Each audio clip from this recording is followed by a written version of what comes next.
Você já parou para pensar em como uma execução eficiente no ponto de venda pode fazer toda a diferença numa venda? No Raise the Bar dessa semana, nós vamos conhecer o case da PepsiCo no assunto. E o nosso convidado super especial para isso é o Alexandre Miller, diretor de canais digitais e vendas da PepsiCo. Então, se você é um profissional de vendas e marketing e quer entender tudo sobre ponto de venda, fica por aqui até o final e já aproveita e segue nosso podcast.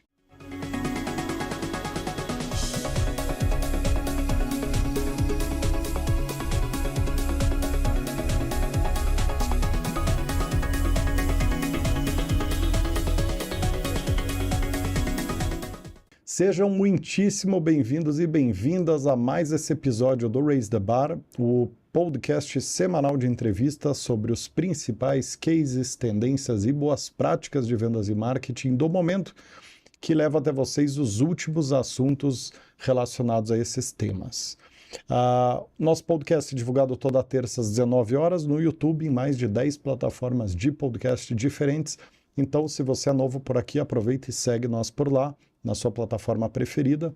E ainda nesse assunto, esse podcast é um oferecimento da For Sales, maior consultoria de Executive Search de vendas e marketing das Américas.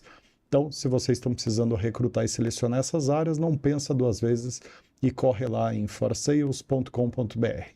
Agora sim, Alexandre, queria te dar muitíssimo boas-vindas. Uma honra aqui estar te recebendo, viu? Boa tarde, Rodrigo. Boa tarde, Maurício. Obrigado pelo convite. É um prazer estar aqui com vocês. Eu já acompanho o canal e espero contribuir também para essa matéria super importante, falando um pouco de execução dentro do ponto de venda. Que bacana, que bacana. Como é que você está, Maurício? Tudo bem, cara? Tudo bem, tudo ótimo. Tudo bem, Alexandre? Ansioso aí para o nosso bate-papo, falar um pouquinho sobre execução de PDV, né? Falar um pouquinho também sobre o ambiente digital, como ele tem interferido nesse tema. Então, estou bem curioso aí para a gente explorar um pouquinho melhor esse tema. E é importante dizer que a PepsiCo já marcou presença aqui no nosso canal com o Fábio, VP de RH lá, que fez um conteúdo espetacular sobre trabalho remoto, trabalho flexível, na verdade, né? O case da PepsiCo nessa área, né? No outro podcast que nós temos, né? É isso. Gestão de pessoas. Exatamente, exatamente. Muito legal. Por onde que a gente começa, Maurício? Bom, vamos começar pedindo para o Alexandre falar rapidamente para nós, né, um pouquinho do que ele faz hoje na PepsiCo, que áreas que estão abaixo da responsabilidade dele, aí para a gente entender um pouquinho mais. Até porque a PepsiCo, Alexandre, acho que todo mundo que está nos ouvindo mais ou menos conhece, mas se você quiser explicar um pouquinho também, fica à vontade. Boa, obrigado. Bom, a PepsiCo, uma empresa aí global de alimentos e bebidas. Hoje eu estou na estrutura de alimentos, na nossa marca aqui de Alma Chips, principal categoria que a gente trabalha e que lidera. E eu estou à frente aí do time do pequeno varejo. Então hoje eu tenho praticamente aí 2.200 vendedores na rua, trabalhando no modelo de pronta entrega, atendendo mais de 200 mil pontos de venda. E a gente está passando por esse processo também de implementação e transformação do nosso modelo offline para o online, então indo para o modelo mais digital, mas com todos os desafios e com todos os modelos que a gente tem aí de operação, principalmente de go-to-market e também de como que a gente faz esse processo rodar, atendendo os clientes, atendendo tudo que o consumidor quer. E eu brinco sempre que eu tenho 2.200 centros de distribuição sobre rodas, porque trabalhar num modelo de pronta entrega em que o estoque está sobre rodas é um modelo super complexo, mas eu tenho um time fantástico aí que faz acontecer no dia a dia e muito orgulho de estar à frente desse time há 1 ano e meio. Muito bom.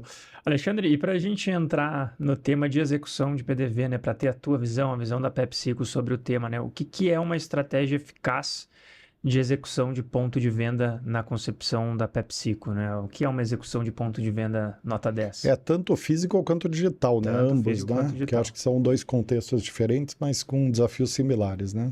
Super. Olha, para a gente, execução no ponto de venda é core do nosso negócio. Eu trabalho numa categoria de impulso. Então, dificilmente uma pessoa sai de casa com uma compra super planejada dos nossos produtos. Então, a gente acaba... Hoje a gente já tem estudos que mais de 40% da nossa venda ocorre por impulso em momentos fora do ponto primário. Então, execução para a gente realmente é o core, é o DNA da nossa operação. E quando você fala da estratégia, hoje a gente tem um guarda-chuva muito bem desenhado, que a gente chama de loja perfeita, e dentro dessa estrutura de loja perfeita, a gente coloca todos os nossos pilares e padrões de execução. E a gente tenta trazer para dentro do ponto de venda toda a nossa estratégia desenhada comercialmente. Então, a cada execução que eu tenho com uma loja perfeita, eu espero estar aumentando o meu sellout, ganhando market share, impulsionando nossas inovações e garantindo que a gente vai ter aí um desenvolvimento da categoria. Então, hoje o Brasil tem um consumo per capita abaixo de outras regiões de América Latina, e quando a gente fala de momentos de consumo, ocasiões de consumo, a gente ainda tem uma oportunidade muito grande de atingir isso. Então, nosso trabalho acaba sendo gerar todos esses momentos para que o consumidor, quando esteja lá no momento de escolha, ele acabe sendo abordado e impactado pela nossa execução. E, desculpa, só complementando, no digital, a gente também traz isso, mas aí numa visão um pouco diferente, porque eu integro a visão do varejista. Então, dentro da minha loja hoje digital, eu faço um trabalho muito semelhante com isso, né? Mas para chamar a atenção do varejista, para que ele possa optar e fazer a compra lá dentro do nosso marketplace, pegando os produtos que a gente acredita que são os produtos do momento, os produtos que estão dentro da estratégia. Nós somos uma empresa muito baseada em inovação, inovação faz parte do nosso dia a dia, então traduzir isso em ações, em leads, em banners, para que o varejista também seja impactado dentro da nossa execução da nossa loja digital.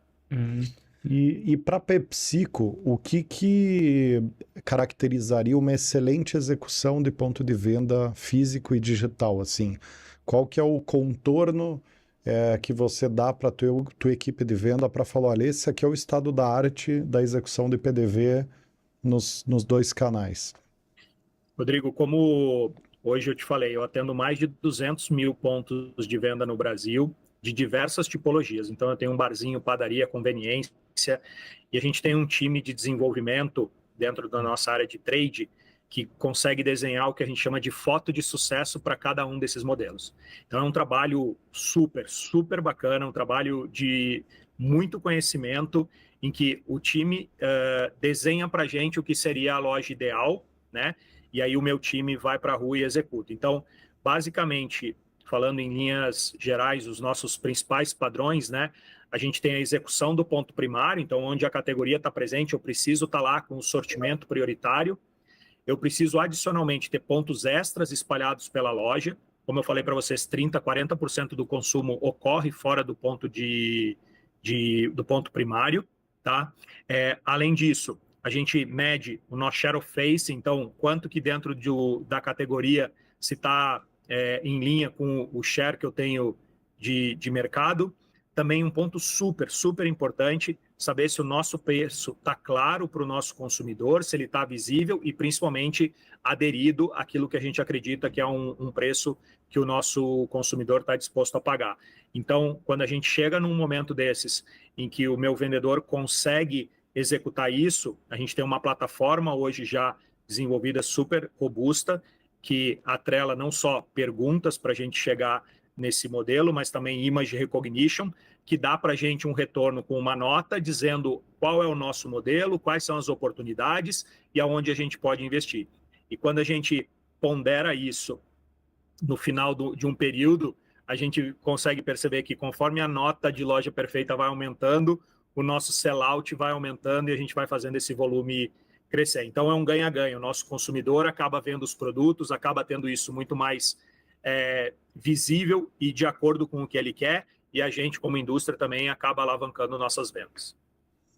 Perfeito. Quando você fala do crescimento da categoria, você está se referindo à categoria de snacks, né? Só para ficar claro. Isso. Hoje, quando eu falo categoria de salgadinhos, a gente fala de macro snacks. Então, eu concorro não só com salgadinhos, mas tenho aí biscoitos salgados, tenho aí algumas categorias que estão comigo. Mas, de verdade, hoje, o meu concorrente, né, ele não é uma figura única ou uma marca. Eu tenho várias opções de indulgência. Então, se a pessoa resolve comer um chocolate ou resolve Exato. comer, às vezes, aquela coxinha no bar, ele, de certa forma, acaba sendo um concorrente, porque é um momento em que ele está tendo uma predisposição para consumir o meu produto e está optando outro. Então, eu trabalho nesse guarda-chuva para garantir que a gente está lá. E dentro da nossa estrutura de loja perfeita, a gente começou a desenvolver muito o que a gente chama de momento de consumo.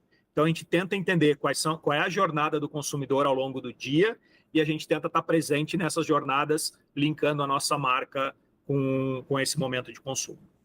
Engraçado que a gente percebe esse movimento que você está falando olhando para as gôndolas de checkout, né, dos supermercados, ou tu percebe essa pulverização cada vez maior de opções lá, né, que são todos concorrentes, né, como você falou, um chocolate, uma barrinha de cereal, enfim, o que quer que seja, né, bem legal. E aí deixa eu só te fazer uma outra pergunta, Alexandre, antes de passar a bola de volta para o Rodrigo.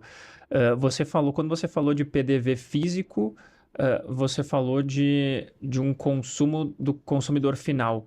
Eu percebi que quando você falou de PDV digital, você focou mais no teu parceiro de negócio, né?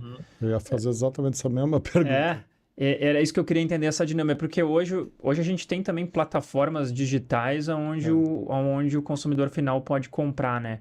Sim. Hoje, por enquanto, vocês estão enxergando essa execução da PepsiCo só com o parceiro ou tem também uma visão mais voltada para o B2C lá num aplicativo e etc?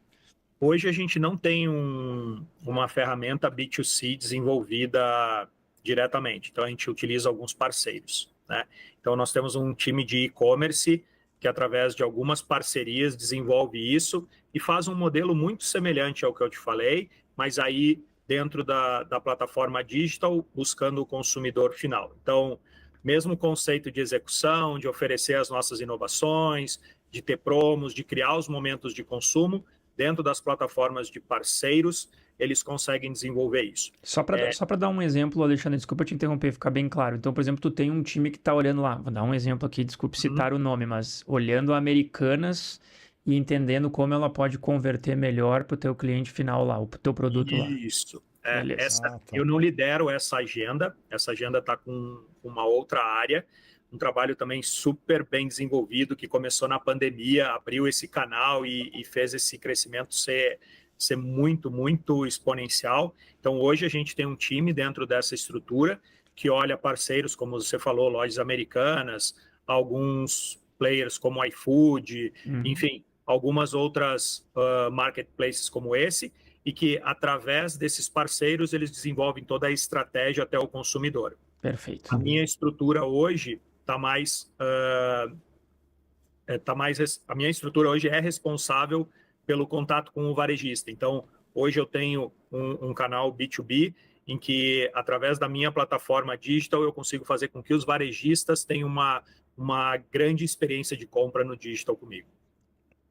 E, Alexandre, acho que o ponto de venda existe já há 3.000, 4.000 anos, né? Desde que o ser humano foi para as cidades, né? E que tiveram grandes cidades, se tem ponto de venda ali, né? De revenda, vamos colocar assim. Como é que você tem visto assim, a evolução dos pontos de venda nos últimos anos? Porque às vezes a gente fica olhando de fora, parece que o ponto de venda ele já chegou num ponto de maturidade ali, que tem poucas inovações ainda para surgir. Como é que está sendo aí nos últimos anos a gestão de ponto de venda? Ela tem mudado? Ela tem havido muita inovação no ponto de venda? Dá um pouco desse panorama de tendências e tecnologias. Super. Eu vou te falar, Rodrigo, muito mais como um consumidor do que propriamente como um especialista, tá? Mas eu acho que todo mundo aqui, quando vai num supermercado ou vai em alguma loja, começa a ver a transformação do que tem ocorrido, né? Sejam lojas hoje praticamente autônomas, né? Ou até lojas que vêm explorando o retail media de uma forma totalmente diferente do que era no passado. Mas eu vou capturar alguns exemplos que eu acho que são super tangíveis para vocês perceberem essa transformação. Então, hoje, quando você vai num canal de cash and carry, por exemplo, ele não é mais aquele canal só com um corredor, com caixa fechada, muito seco, opaco, né? Hoje ele já é um canal vivo, em que você vê terminais, você vê pontas de gôndola, você vê uma ativação e até um retail media operando lá dentro.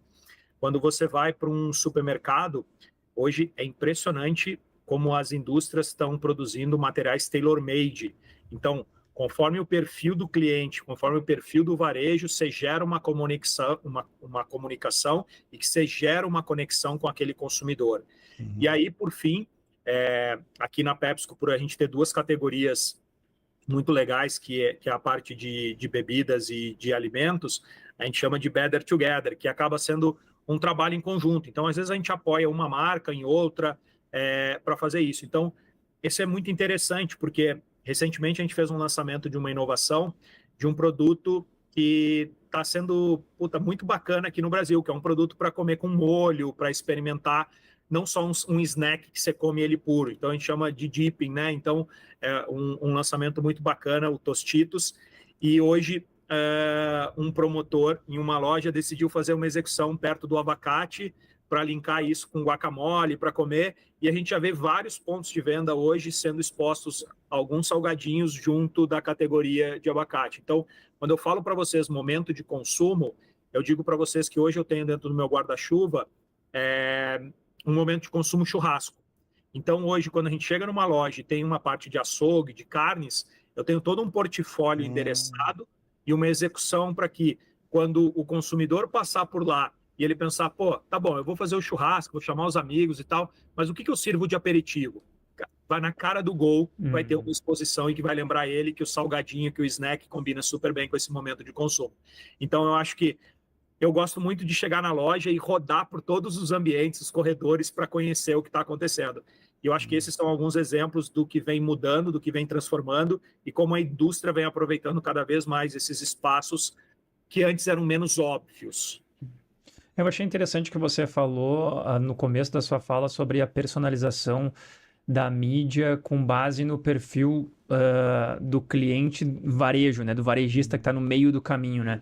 Isso é uma coisa que a gente é impactado, mas às vezes não percebe, né? E quando você começou a falar, eu automaticamente relacionei com uma rede de supermercados um pouco mais premium, tem um posicionamento um pouco mais premium, onde quando você passa pelo setor de bebidas quentes, por exemplo, tem umas ações de ativação daquela marca de gin, principalmente, assim, com vídeo rodando de como tu fazer o gin com tônica, com limão, com uma coisa super sofisticada. Então, aquilo é um exemplo do que você falou, de uma personalização específica para aquela rede de supermercado que é mais premium, que tem um público mais premium. Então, bem interessante que isso que você falou se reflete na prática e às vezes a gente não percebe, né? A gente vai passando e não vai associando. E só para complementar, Maurício, às vezes a gente vê muito claramente um exemplo desse, às vezes, de uma rede premium e uma rede não premium, né? Num material. Mas hoje a gente conversa também muito em qual que é o momento que aquele cliente está dispensando dentro da loja. Então, se é uma loja em que a pessoa está mais explorando, passeando com carrinho, está mais aberta, também é um estilo de comunicação e de engajamento. Tem outro que tem que ser muito óbvio, muito rápido, porque o cara pegou 2 segundos dentro da loja e ele saiu. Então, isso também é um fator super relevante que a gente precisa considerar hoje quando a gente fala de consumer centric, que está muito mais orientado realmente para atender a necessidade do consumidor e principalmente gerar uma necessidade nele numa categoria, como eu falei para vocês, que é eu não tenho um concorrente óbvio, eu tenho um ambiente em que todo mundo pode ser um concorrente em determinado momento. E na pergunta anterior ali, você esboçou um playbook interessante de eficiência de ponto de venda, né? Falando da disponibilidade do produto, da exposição, da conversão do produto com precificação à vista. Então, meio que uma matriz ali de gerenciamento de PDV. Ampliando isso, né?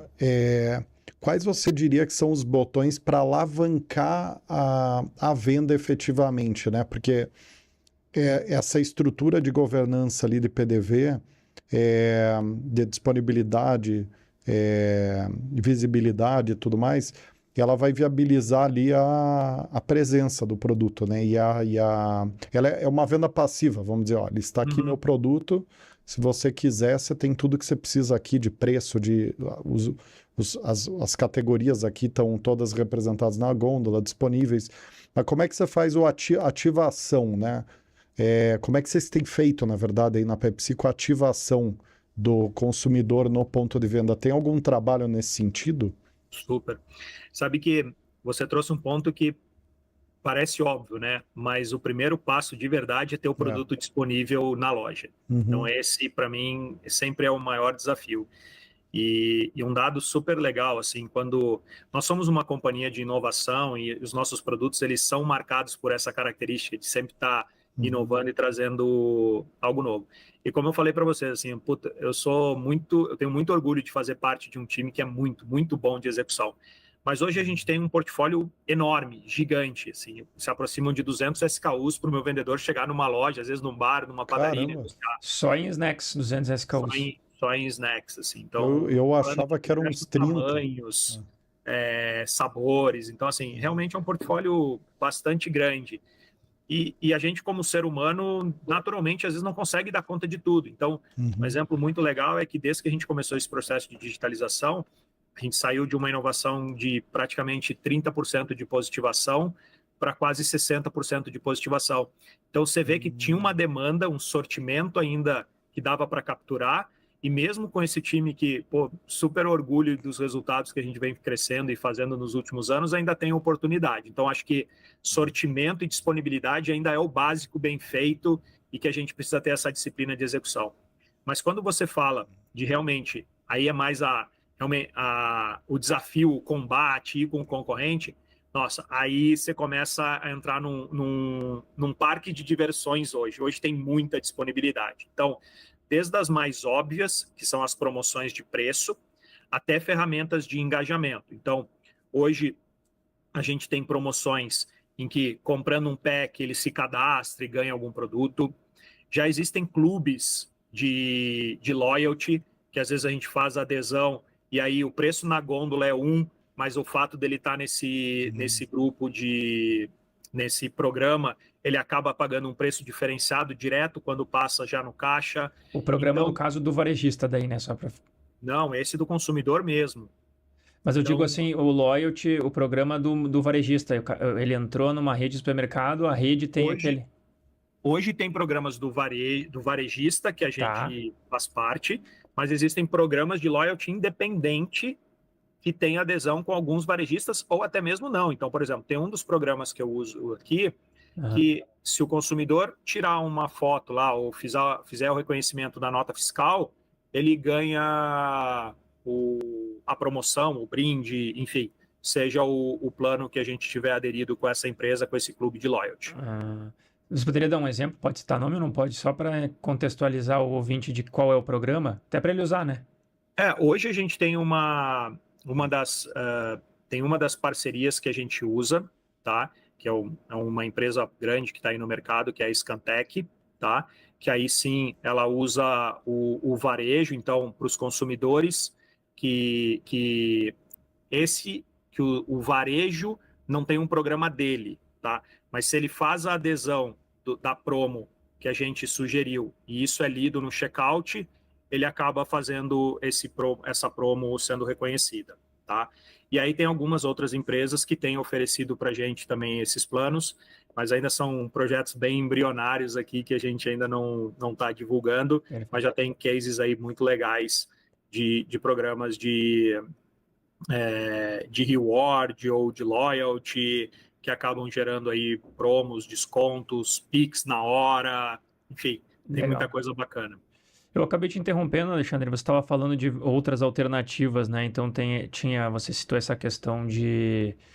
Qual foi a primeira até agora? Acho que sortimento e disponibilidade. Aí você falou dessa questão das ações dos programas que eu te interrompi, né? Acho que você estava construindo um raciocínio. Não, só trazendo, né, a construção desde o básico até o que a gente tem de ferramentas hoje, né, para se desenvolver. E eu acho que era esse o final da história, né? Não é simplesmente fazer a promo, mas você precisa fazer o básico. Então, eu sempre converso com o meu time. a estratégia mais vencedora que tem é o básico bem feito. Depois a gente começa a buscar diferencial. Então, não adianta eu querer construir uma casa pelo telhado, né? Parece bobo, clichê, quem está no mercado há mais tempo sempre ouviu isso, mas às vezes voltar e lembrar desse conceito que você constrói a casa do fundamento para cima te ajuda muito a operar de uma maneira mais tranquila. E Alexandre, nesse contexto que você está inserido, né, é uma equipe realmente gigantesca, né? 2.000 pessoas, maior que 99% das empresas do Brasil, dos CNPJs no Brasil, né? Tem um desafio grande de conseguir atuar de uma forma com uma eficiência linear, né? Quer dizer, você distribuir a eficiência, as boas práticas em todo esse contingente aí de pessoas, né? Quais são as premissas aí de gestão de pessoas que você adota para garantir que essa minicidade aí embaixo de você consiga executar essas premissas que você trouxe de ponto de venda de uma forma confiável, né? Que você tenha menos distorções, vamos chamar assim, porque sempre vai ter distorções, né? Mas como é que você faz para homogeneizar, para levantar a régua mínima ali de todo esse pelotão, né? Super. Vocês vão lembrar que no início eu falei do nosso programa de Loja Perfeita, e acho que faz 1 ano e meio, mais ou menos, ou 1 ano aproximadamente, em que a gente entrou... Bom, Loja Perfeita é um programa que já existe há muito tempo em todas as indústrias, há bastante tempo. Mas há 1 ano e meio, a gente começou a usar uma plataforma de digital com image recognition. Então, quando eu começo a usar padrões e estándares claros e tirando da subjetividade, que eu acho que é o teu ponto, Rodrigo, é onde a gente consegue avançar de uma forma muito mais rápida. Então, há 1 ano atrás, se eu quisesse saber se o preço estava aderido, eu fazia essa pergunta e o vendedor respondia.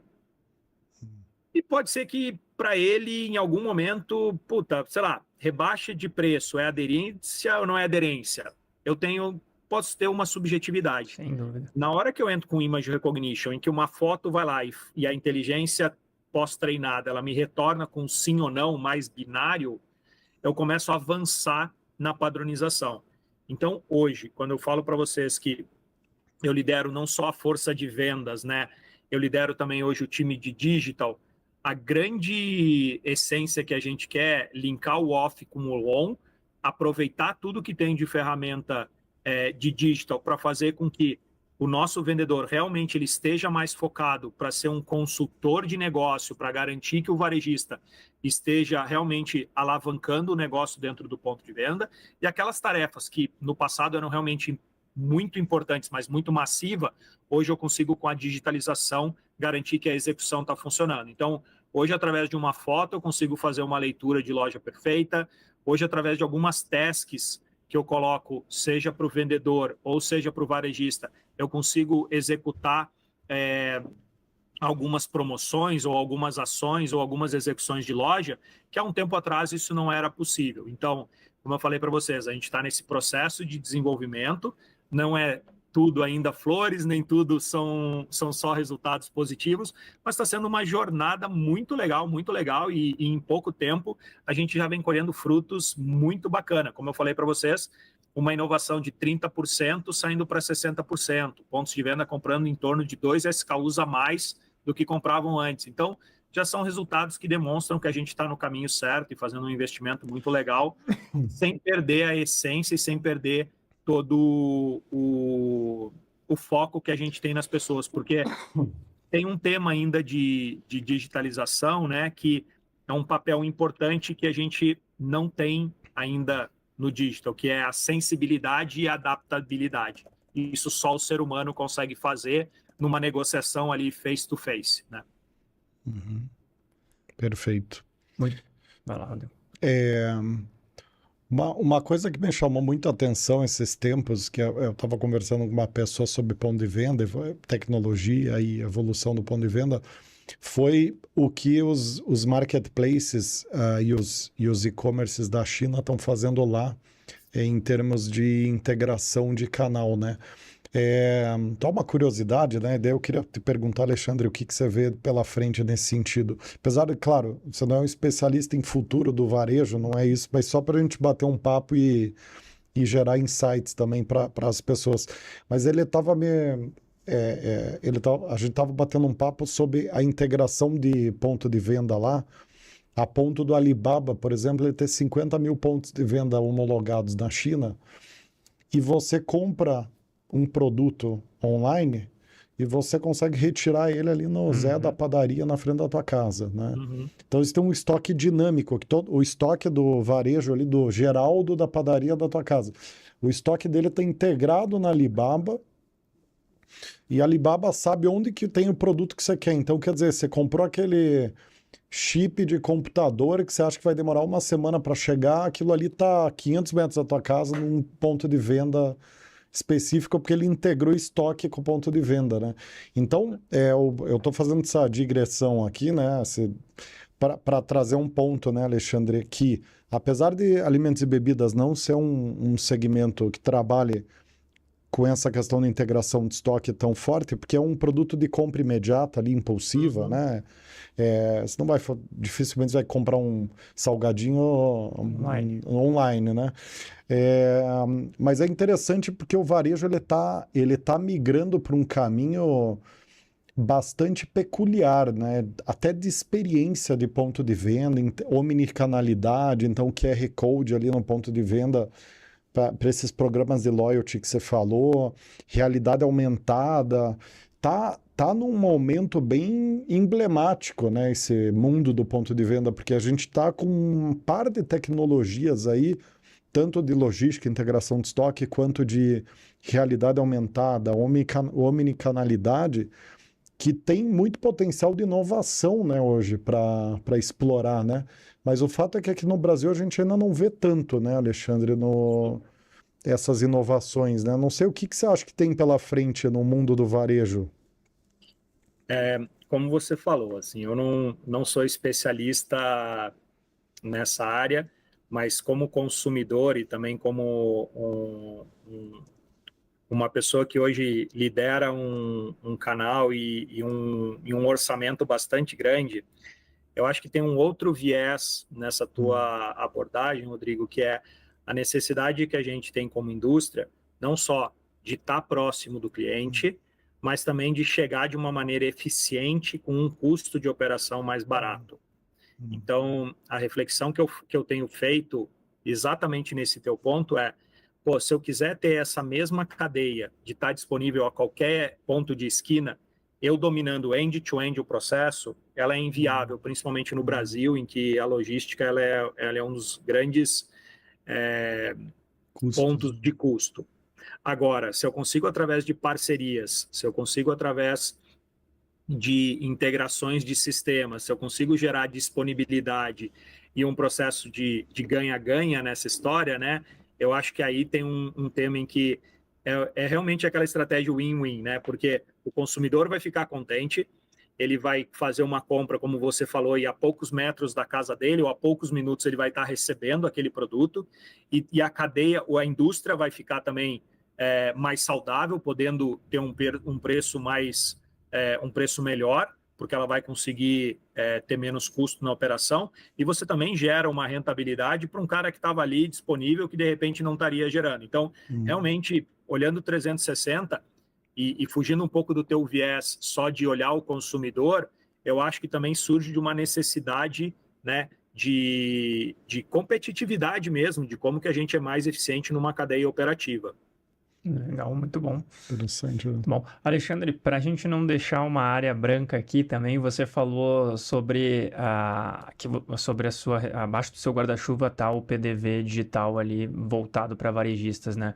A gente falou bastante aqui do que tem que ser feito da loja perfeita, né? Pensando do ponto de vista do consumidor final.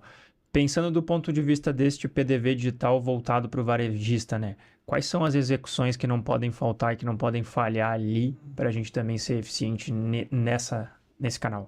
Hoje a gente está em construção, então eu não tenho a resposta e a resposta exata para esse ponto, porque como eu falei para vocês, a gente está 1 ano e meio nesse processo usando muita metodologia de test and learn, usando POCs, mas muito aprendizado. Então, testes pequenos, aprende o que deu certo, você vai para o próximo nível, o que não deu certo, você descarta, testa em outro momento.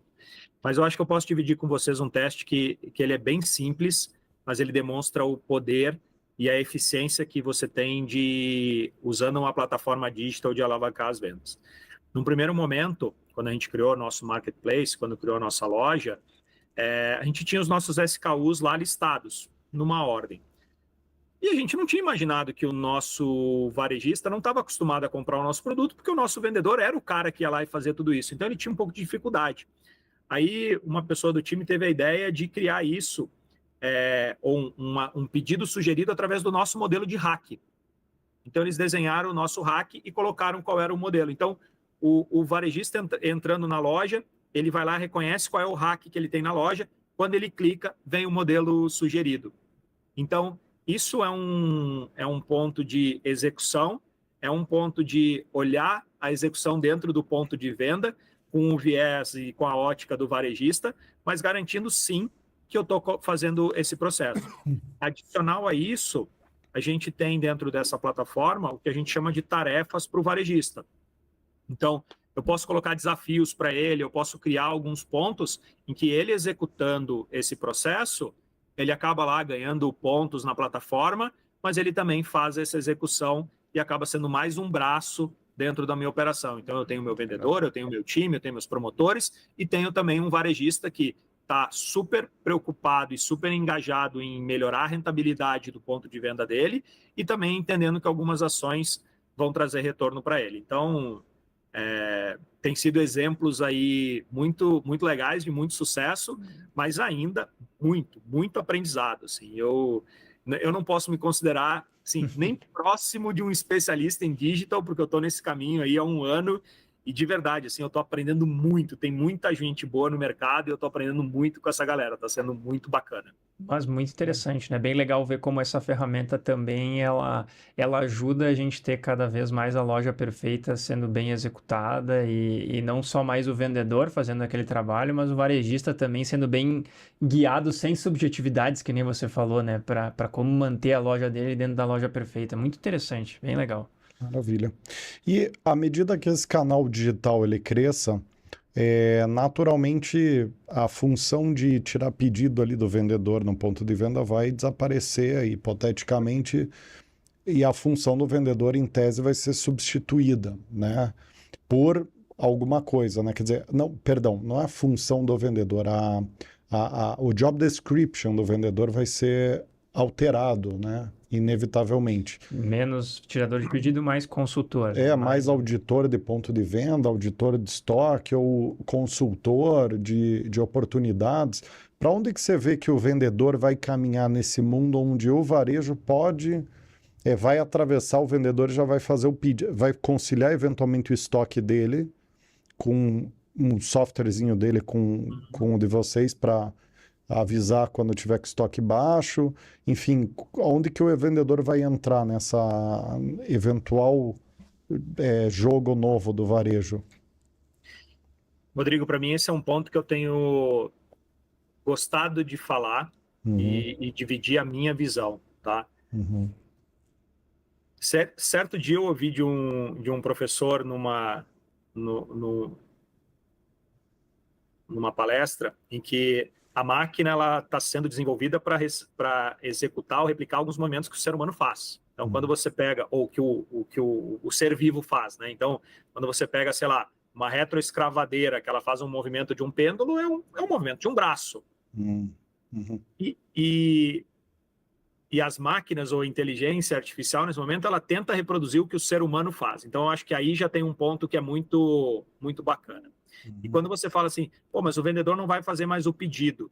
Ele não vai fazer mais o pedido daquilo que era a média. Daquilo que o algoritmo pode projetar baseado num histórico de compra.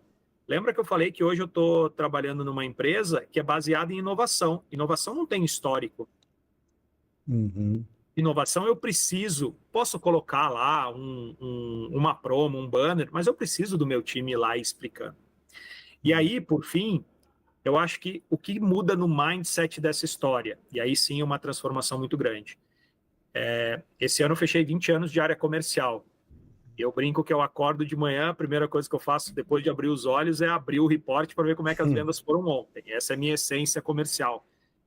Esse eu não sei se vai ser mais a minha atividade daqui 6 meses, 8 meses, 1 ano, porque isso realmente o sistema vai me entregar.